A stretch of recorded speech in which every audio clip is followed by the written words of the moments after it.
So, welcome to today's podcast. Thanks for joining me. I really appreciate you as audience members and trying to give you different perspectives to add value to your life, to help you think through things around wealth building and, getting the most out of life, right? Certainly having wealth is one key aspect, and we can have that in different ways. And in our society today, there's such a mad rush to get there. We're always in a hurry anyway, right? We live a life it's just so much frenzied. There's so much information.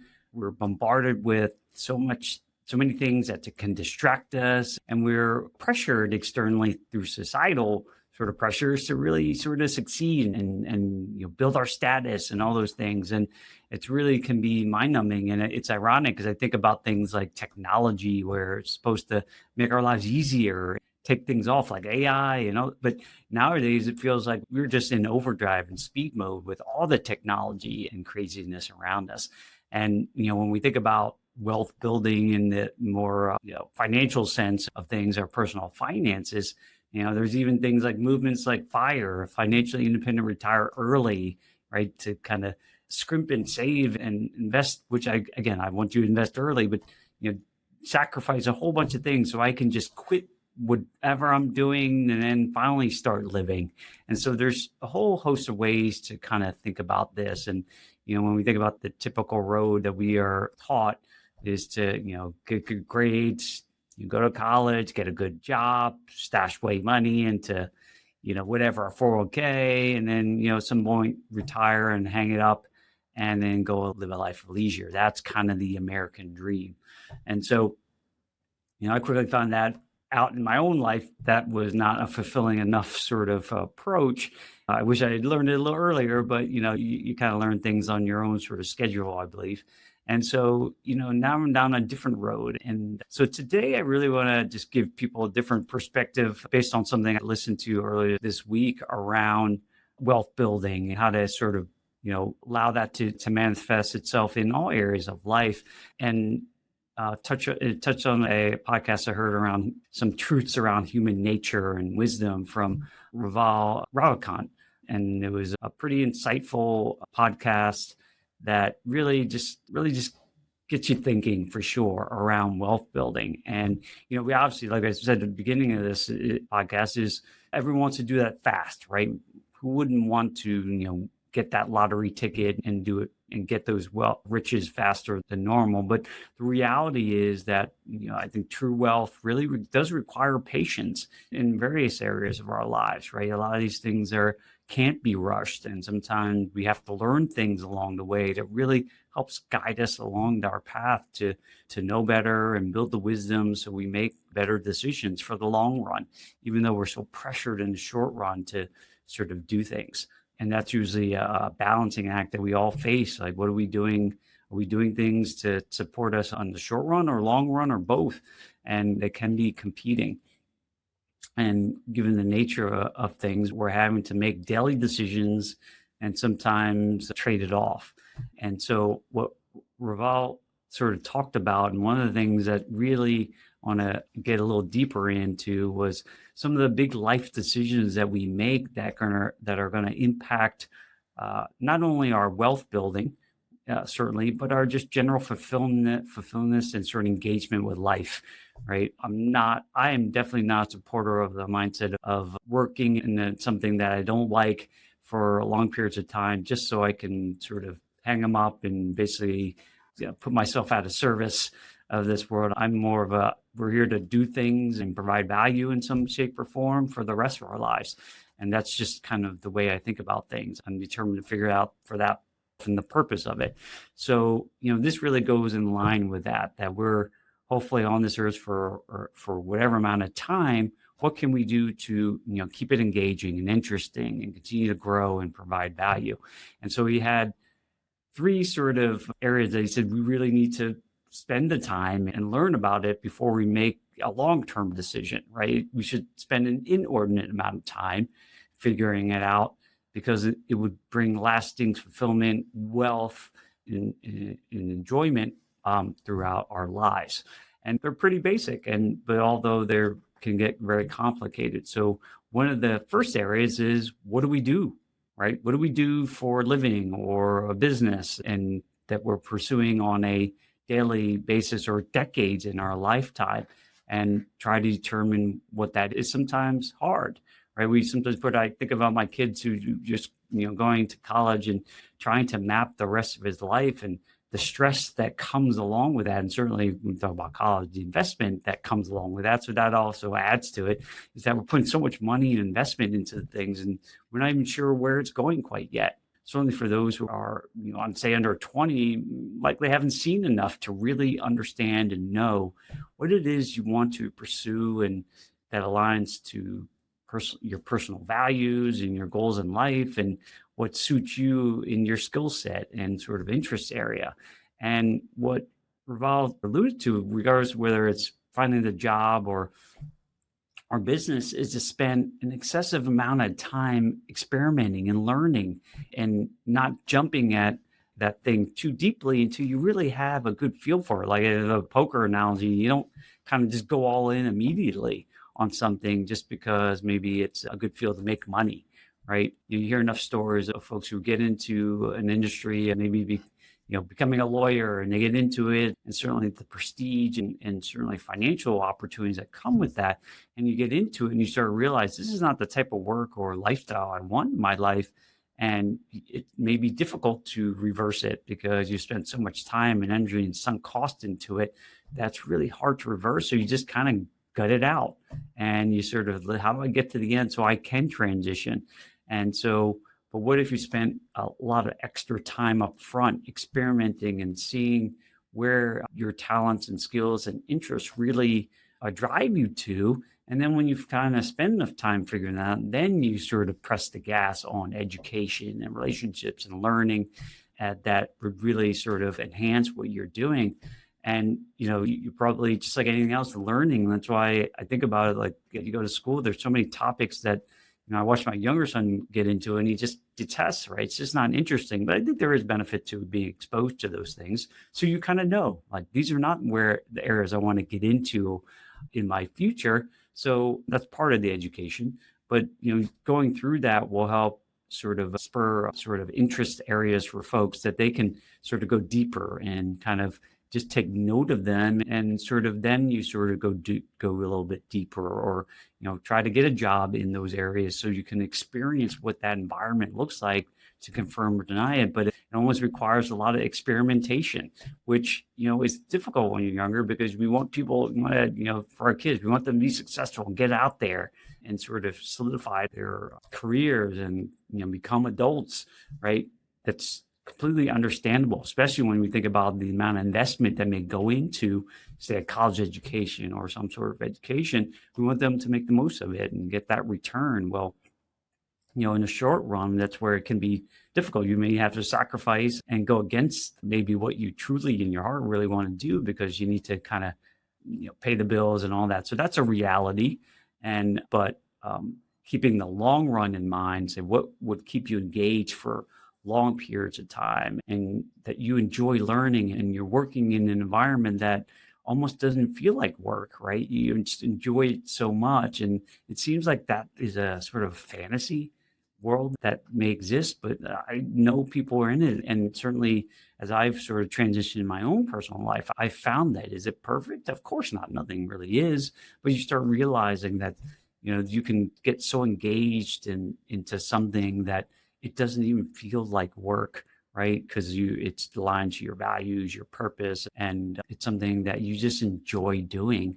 That and you're likely going to be getting really good at it and add value, and the wealth that can come from it. So if you make the money the big driving force, there's a possibility that you might not even enjoy what you're doing. It's just kind of part of the suffering you got to go through to get the riches, but you might spend a significant amount of your life in things that you just don't really like. And that to me sometimes is a sad thought, right? I know we sacrifice and we got to suffer in some cases, but you got to question that. And you wonder, what if I spent more time really identifying what is true to me and fits me? Not to say they couldn't change, but spending a lot of time figuring that out along the way, even years, right? You think people meander, but maybe that's the time you're experimenting and seeing kind of what's possible. And for folks who are in a situation today, certainly this is where you start learning and sort of identifying those areas that are just of interest to you, that you just, you gravitate to, and you're doing it naturally and paying attention to that. And then thinking about, well, how could this be valuable to others, right? How could this serve others in some capacity? You never know. And you almost doesn't need that many people to some cases to actually make it profitable, depending on what field or industry you're in. So I think I've covered that one quite a bit. I think it's a fascinating thought, and it's one that as we're here on this earth for as long, the hope is that people are finding that area that really gives them and lights their fire on a daily basis, that they can continue to add value and do something for others in whatever that endeavor looks like. So that's the first one. What do you do? Right? Seems simple. The second area that Raval said you should probably spend a lot of time is your partner or your spouse, right? Someone you're going to grow and sort of develop with over time. And, this is one where, I think you see that to some degree now, that a lot of people are maybe not getting married or taking longer to figure that out. But we still are living in a world where there's a significant percentage of marriages, let's say, that end in divorce, and for whatever reasons. And you may not be able to easily predict that. Obviously, when people get married, I don't think they're thinking, hey, I'm going to get a divorce.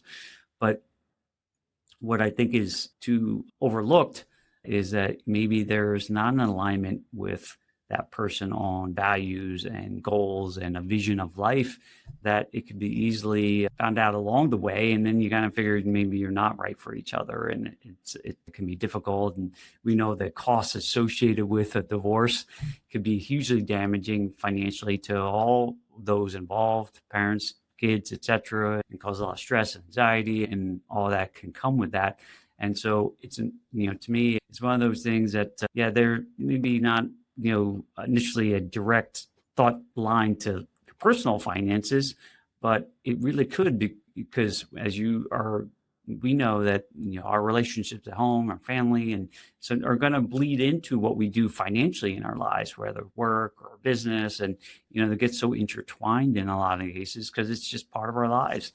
And so if it's in a negative state in some way, or combative or such, we know that it's going to make its way around to other areas of our lives, whether it's health, etc.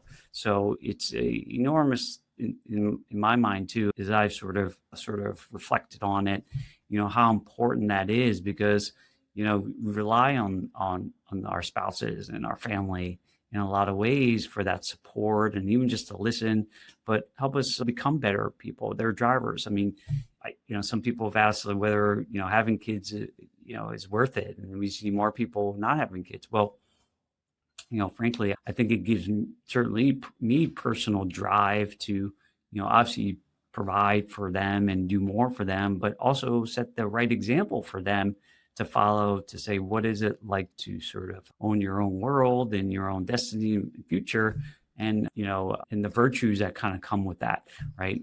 We want to show as an example of them to follow, right? And so, certainly with spouses, to be aligned on all those things is good. Like, something as basic, whether, you're charitable or not, or, how would you want to raise kids? I think those things are very important. You may not know it all right out of the gate, but, and this is where it's so key to sort of have those conversations and get to know the type of person you really want to be around, and then sort of experiment and recognize when that happens. And again, it was insightful for me to think about, because sometimes you kind of just go into these without clear direction or knowledge and such, but I highly encourage that for those who are, in that boat looking for a new partner or a spouse, or just even reflecting to be able to hopefully encourage you to have conversations with your significant other to maybe get aligned on topics you may not have had conversations about. So hopefully it gives you some thought around there. So the last area is, which I find interesting, and it's kind of a combination. One, it's kind of where you're living, right? We have so many choices to where we live, and it can be very different, especially in America. And we're not even talking about international waters here, but just imagine in our country, in the United States, where there's just so many different types of cultures, environments to be able to choose from, and taking some time and effort to really examine that. Like, what are those areas that, fit you from a lifestyle and connection with other like-minded type people that can help you grow and learn and stay engaged. I think about too, my wife who's a teacher, and I know someday she's often talked about being in a college town because it's just for the environment to stay alive and be around young minds and bright minds that keep you sort of young in heart and keep you sort of your mind working. And so it's just recognizing that is a critical aspect of your life, right? And some people like quiet. I want to be on the farm or whatever, but again, understanding kind of what the types of people you want around, the culture, the types of minds you want to be able to connect with, and figuring out like what is a good spot for that. And it may have to do with like being around family and such, but factoring in spending a lot more time considering that, because we know once we're in or around a high energy area, that helps push us and motivate us, right? And being around the right types of people, and as I've certainly personally evolved over time, I've kind of recognizing the significant importance of having the right community and quote unquote tribe around you, because one, they help inspire you to kind of do more and be more and contribute more, depending on kind of what it is that sort of, motivates you and drives you in terms of your life. But, it's just we know how socially important it is to have those connections as we grow older in age. And, certainly that helps us to continue to produce and create value and continue to grow our wealth over time, right? So they're all kind of obviously connected in a whole host of ways. The more that we stay engaged and curious and innovative, that we're going to, continue to grow and serve. And hopefully that builds into, us having more wealth too over time, right? When I think about wealth, and certainly the dollars is kind of the byproduct of kind of our lifestyle, right? In terms of what we are producing and providing. And the more and the bigger we can do that over long periods of time, that expertise is potentially valuable, right? Depending on the audience and the community that you're trying to serve. And the longer you do that, the likely more valuable you are, and you can charge more and all the things that come along with that. And you think about, the very basics around investing, and you think about Warren Buffett and, the billions of dollars he has. Well, he didn't, most of the vast majority of that wealth was built in the last, whatever, 10 plus years, right, of his life. And because it's compounded so much over time. And that's exactly the same for us in our profession that we get engaged in. And we just constantly want to learn and get better and iterate, your relationships with your family, your spouse, and others that continue to grow and foster more over the course of time. And that can be hugely beneficial. And then lastly, as you grow and build your community, your tribe, and sort of where you live, that is a compounding nature of your life that's only going to allow you to be more wiser, more connected, and more valuable to those that you're looking to serve. So I want to share this was inspirational for me personally to kind of think about these things and how important they are. We can easily lose sight of them. But, hopefully this was helpful to help you think about your own situations and where maybe you might be leaving, quote unquote, money on the table. So maybe spending some time in those areas in your life can help identify opportunities for you to build upon, maybe put some more investment time and attention to that will help you build your wealth and fulfillment in life. So thanks as always for joining me on the Perennial Pride podcast. I really hope you get something out of it to help you sort of guide your own life and family and wealth. And we'll see you on the next episode of the Perennial Pride podcast. Thanks for joining me on this episode today. I really am grateful for you as listeners to the Perennial Pride podcast. I hope you're getting some tremendous value out of it and hopefully pushing you along your journey to financial freedom. I put this podcast together really to help you get more educated around your finances so that you feel empowered to live the life that you really want. And if you like the content that you heard today or watched, then I would encourage you to go to my website, perennialpride.com. There's tons of other content there. And you can access my book, Wealth Beyond the Numbers. You can buy it there on my website. It's a aggregation of a lot of great tips and tools I've learned to not only build my wealth in my accounts, but build wealth in my life and abundance and joy, and something that has a lot of my experiences in the journey that I've been on personally. Hopefully that can be also of value to you as you sort of move forward. So thanks again for being a perennial Pride listener, and we'll see you on the next episode.